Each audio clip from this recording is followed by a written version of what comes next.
I contagi sul lavoro da nuovo coronavirus denunciati all'INAIL tra la fine di febbraio e il 4 maggio sono 37.352, quasi 9.000 in più rispetto ai 28.381 registrati dalla prima rilevazione del 21 aprile.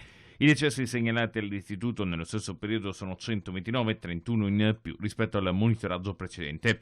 Il report conferma la maggiore esposizione al rischio del personale sanitario e socio-assistenziale. Il 73,2% delle denunce e quasi il 40% dei casi mortali infatti riguardano il settore della sanità e assistenza sociale.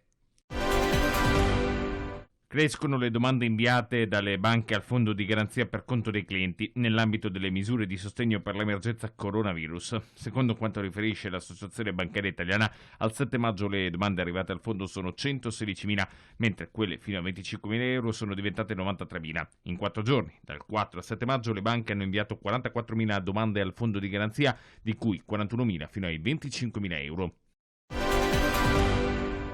Accordo tra Intesa San Paolo e Confartigianato. Le imprese associate a Confartigianato potranno accedere ad una serie di misure, come un plafond di nuovi finanziamenti a supporto della gestione del circolante con linee di credito aggiuntive. Un plafond di liquidità per i clienti Intesa San Paolo, grazie a linee di credito già deliberate a loro favore e ora messe a disposizione per finalità ampie e flessibili. Finanziamenti per la liquidità e gli investimenti attraverso soluzioni a medio-lungo termine di durata fino a 72 mesi e con un preammortamento che potrà arrivare sino a 36 mesi.